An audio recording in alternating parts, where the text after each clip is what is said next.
Hello everyone and welcome back to a new review for Märchen Mädchen. Yes, the new fantasy show, which could be also said to be somewhat of an isekai with some Yuri undertones.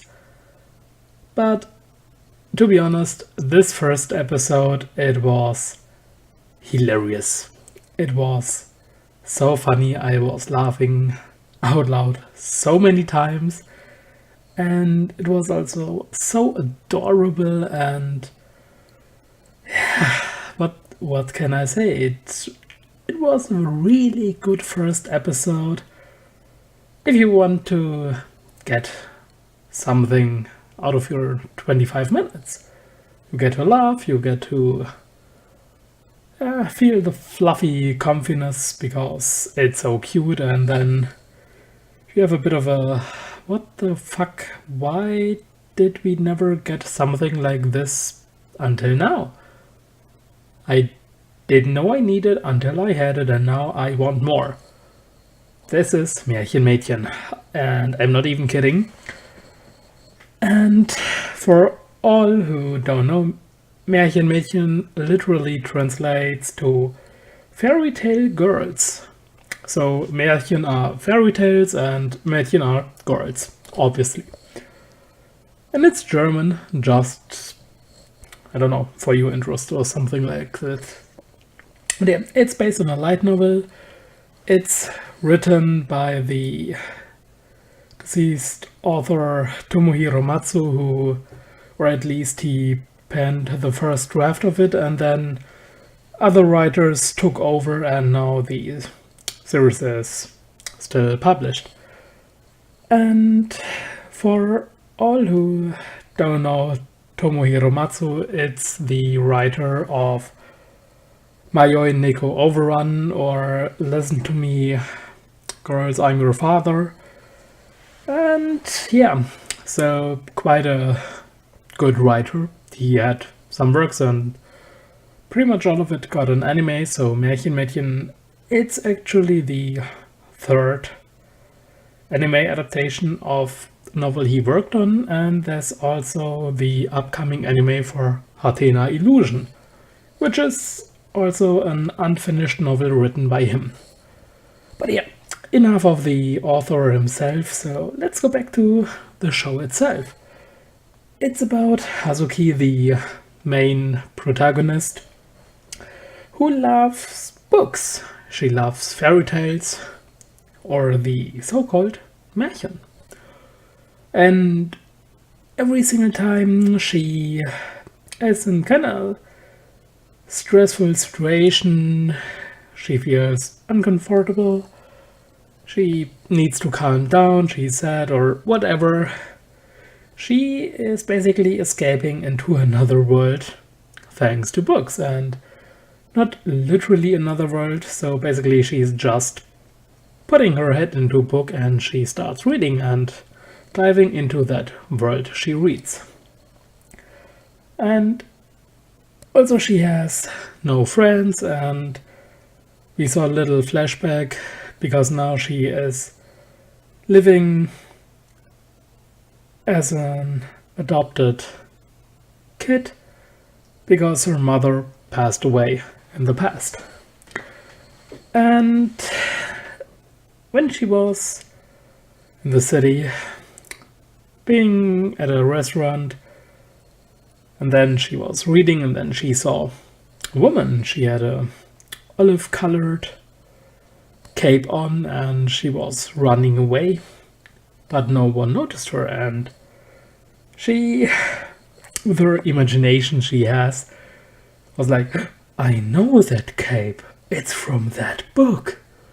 Which was not literally from that book, but it's basically the kind of cape that makes you invisible.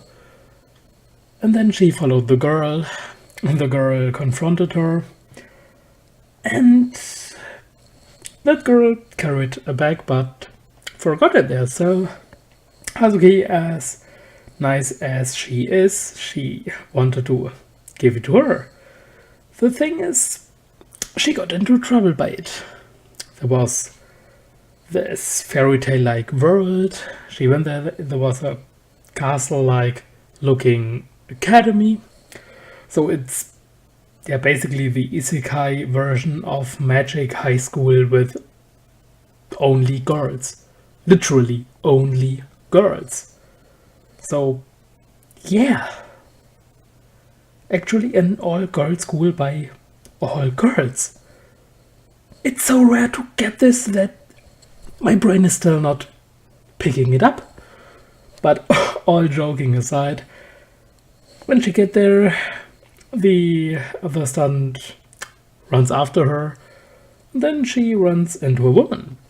And she's like, oh yeah, it's such a long time that I had a guest, so here, relax, and we jump to the next scene and she's in a hot spring.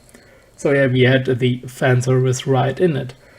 But the fan service was more played out as comedy, so it's not the sexualization of Hazuki. And when she was there, something exploded and the other girl showed up.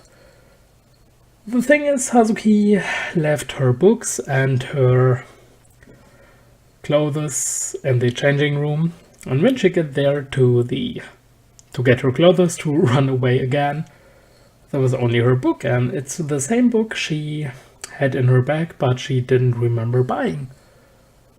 And this is also the book that opened the magical door to that fantasy world. And then we had the ultimate joke of, okay, I have to run away or I will be in big trouble.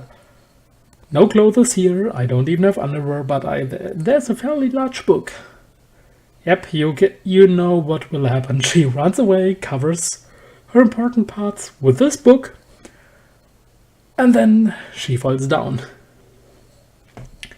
And by the end of it, we know that the woman she met was the actual headmaster of the academy, and that this book she had is a so-called original, so kind of magical-like book. And she's probably going to that academy now. And that's the kind of overall thing, with a bit of spoilerish and me giving back what happened. But all in all, this episode, with the soundtracks going on, the voices, damn, those voices! Every single voice I heard in this very first episode, it was on point. You see the characters, you hear the voice, and you're like, God damn it, it's a perfect match. And yeah, so it's really great to see it, and I really hope that we will get the novel in English as well. But we will see what happens there.